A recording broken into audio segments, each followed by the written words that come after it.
A vivir que son 2 días, Aragón.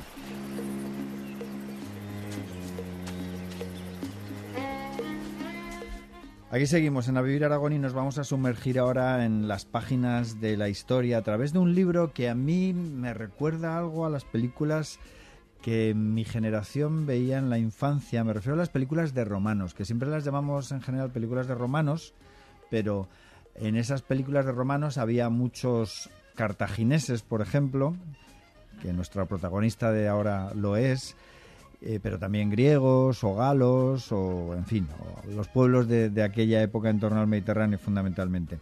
Muchas tenían como argumento precisamente esas películas las guerras de romanos y cartagineses, las guerras púnicas, y al frente de los cartagineses todos recordamos al mítico Aníbal, aunque solo sea por la hazaña de atravesar los Alpes con un ejército y en el que iban muchos elefantes. Bueno, pues es el protagonista Aníbal de la novela publicada por el alto aragonés Miguel Carcasona. ¿Qué tal, Miguel? Buenos días. Hola, buenos días, Miguel. De hecho, se titula así, pero voy a hacer una precisión. Siempre estamos acostumbrados a haber escrito Aníbal, bueno, pues así, Aníbal. Pero en la portada de tu libro, que solo se titula Aníbal, con H, con 2 Ns y con 2 As. Es el nombre, supongo que original, escrito en fenicio, ¿no? Exactamente. Y de ahí viene, en la primera página ya se explica en cierto modo el por qué es Aníbal y no Aníbal. Aníbal es la transcripción latina, es decir, la transcripción romana, el enemigo a muerte de Aníbal. Sí. Bueno, pues eso, Aníbal, imagínenlo escrito con H y acabado en Baal, que me imagino tiene que ver un poco con el dios de los fenicios, que era Baal, exactamente. Y estoy nombrando a los fenicios porque hay una cosa que no debemos olvidar: los cartagineses eran fenicios que habían colonizado esa parte del norte de África, ¿correcto? Sí, de hecho así mismo se llamaban cananeos. Cananeos. Que venían de Canaán. De Canaán, fíjate. Bueno, Aníbal, ¿por qué tu interés por este personaje, Miguel? Pues haciéndolo un poquito en más amplio espectro, tengo un interés desde siempre por la historia antigua y la historia prerromana en concreto. Entonces, bueno, tú has estudiado historia, claro. Sí, estudié historia. De hecho, las dos partes de la historia que más me interesan siempre han sido la historia contemporánea y la historia antigua. Uh-huh. Y Aníbal, entiendo que en algún momento fue un peldaño más cuando descubrí que el personaje daba muchísimo más juego que lo que conocíamos todo el mundo. En cierto modo podría ser Aníbal el escritor de una sola obra o el cantante de una sola canción, ¿no? Es decir, todo el mundo conoce a Aníbal porque cruzó los Alpes y por la batalla de Cannas. Pero Aníbal fue mucho más que eso. Y de ahí el libro. Bueno, y efectivamente en el libro se ve que es mucho más. Yo he descubierto un personaje del que lo desconocía todo, como tú dices, todos sabemos lo de los elefantes y punto. También a lo mejor porque los romanos fueron los que impusieron al final, los ganadores son los que imponen la visión de la historia. Pero hay muchas cosas del personaje que me han fascinado. Por ejemplo, su importante relación, los muchos años que vive en la península ibérica en convivencia con algunos pueblos de entonces, ¿no? De los íberos de entonces, celtas, etcétera, ¿no? De hecho, se crió realmente aquí. Es, por supuesto, fenicio, como decimos, es cananeo, pero con 9 años abandonó Cartago. A Cartago no volvió hasta Zama, con 45 años, un poquito antes, unos meses antes. Es decir, cuando él vuelve a Cartago, hay una escena que creo que en la novela que creo que tiene muchos visos de ser real, lo tiene que conducir hasta su casa porque no sabe llegar. Claro. Es un ídolo de Cartago, es el héroe, pero un extranjero, en el fondo, en su ciudad. Pasó en España, o en Hispania, desde los 9 hasta los 29 años, hasta que marchó ya a Italia. Realmente una época de tu vida que te marca profundamente, pues sí, o sea, sí, que es medio hispano, ¿no? Podríamos decir.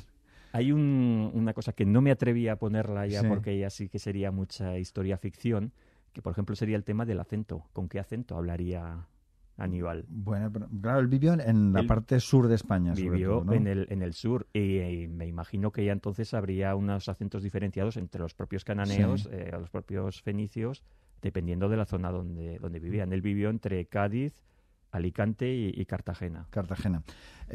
Sitúense en nuestros oyentes, recuerden Cartago o Cartago, como no sé dónde pones el acento. Bueno, yo voy a decir Cartago, está al lado de la ciudad del actual Túnez, al ladito. Nueva Cartago, la Cartagena que conocemos hoy, que fue una fundación de los fenicios. Pero hay una cosa de este personaje, sale, como tú dices, con 9 años de Cartago hasta los 29 aquí, luego se pasa toda la vida guerreando, y lo curioso es que se pasa toda la vida guerreando lejos de su ciudad de nacimiento, pero para proteger a su ciudad de nacimiento. O sea, se pega años y años intentando proteger a los suyos, pero muy lejos de su casa. Sí, al final, bueno, la novela está estructurada como si fueran unas memorias ficticias escritas al final de su vida. Realmente intentan ser, aparte de la narración de los hechos, también una introspección del personaje, en qué debía sentir él al final de su vida. Hay un verso de Miguel Labordeta que creo que sería el epígrafe perfecto, que es ¿quién fui yo? ¿No?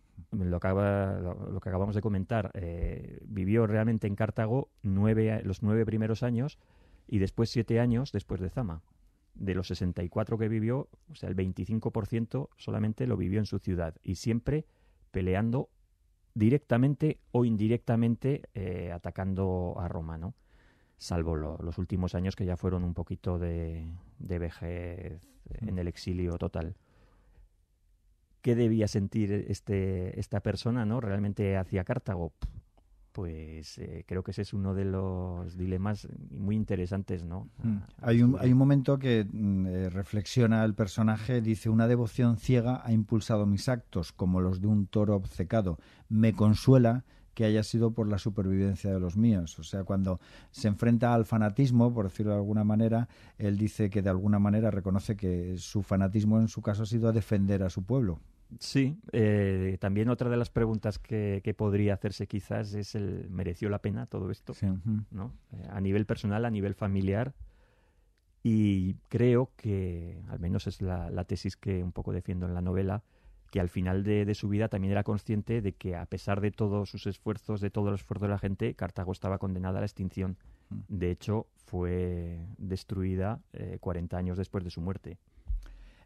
Vamos a situarnos, que quizá no hemos dicho la época, estamos hablando siglo III antes de Cristo. Sí, más o menos. Aníbal vivió entre el 247 y el 183 antes de Cristo. Los siglos III y II sí. Antes de Cristo.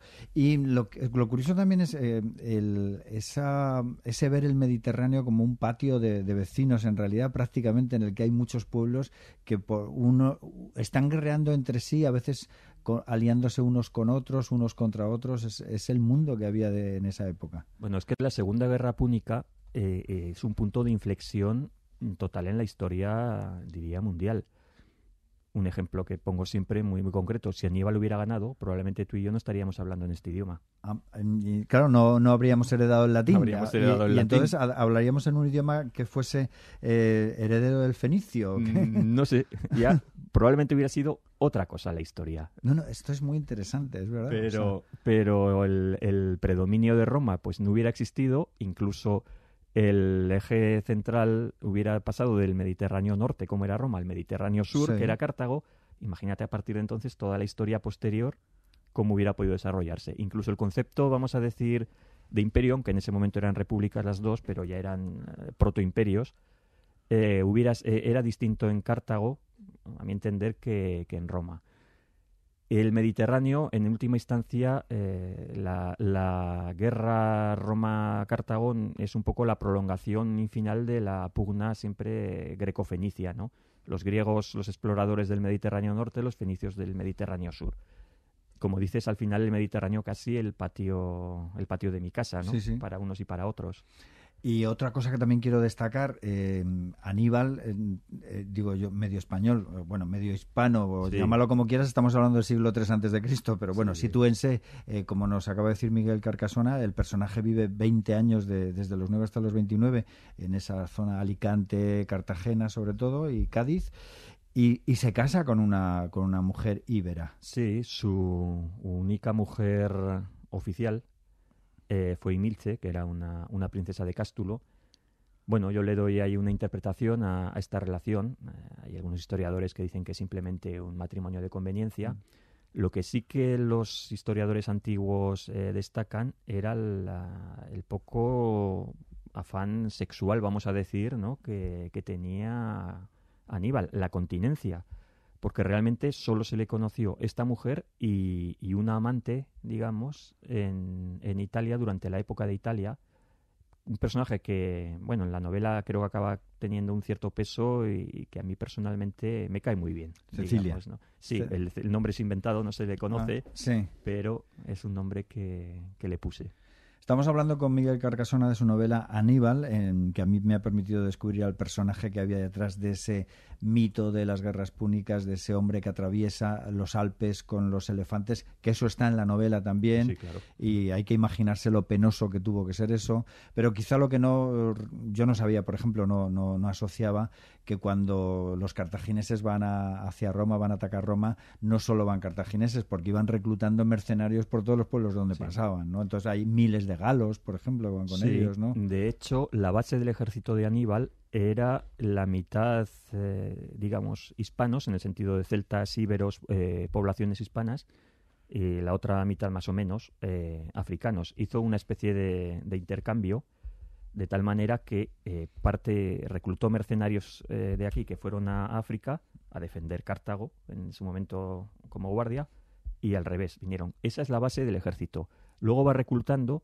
galos, que en ese momento eran enemigos de Roma, para las campañas de Italia. Tiene muy claro que la base en la que confía es la primera.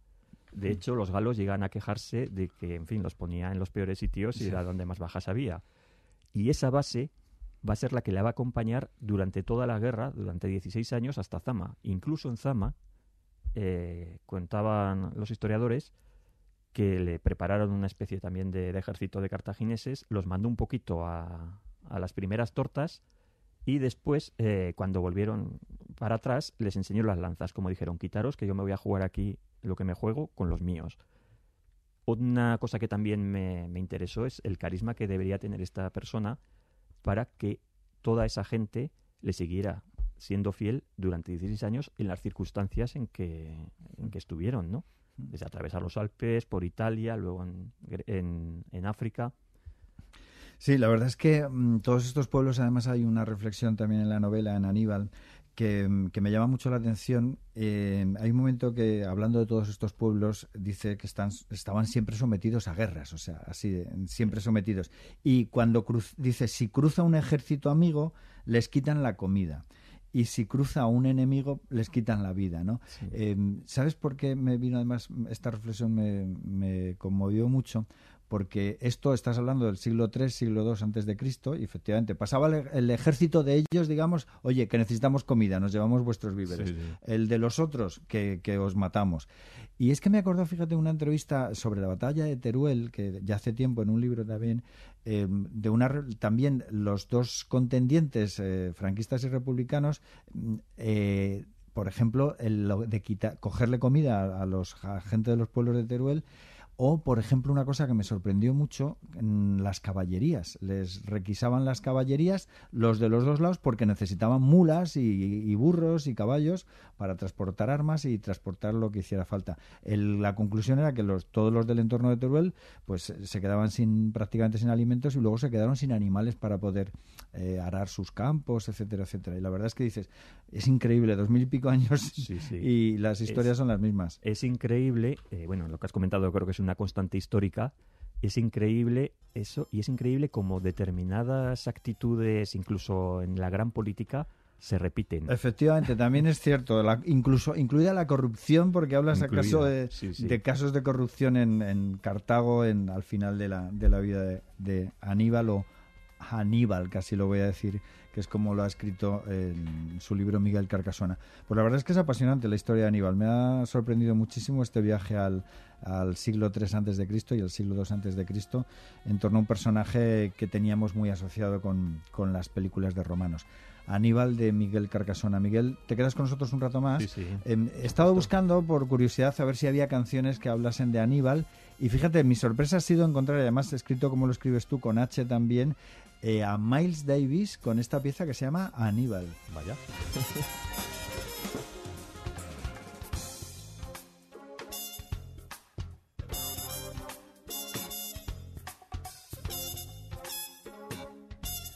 Pues este es el Aníbal de Miles Davis, ya ves, como curiosidad, si lo quieres lo puedes rastrear, lo tienes en internet. Un descubrimiento.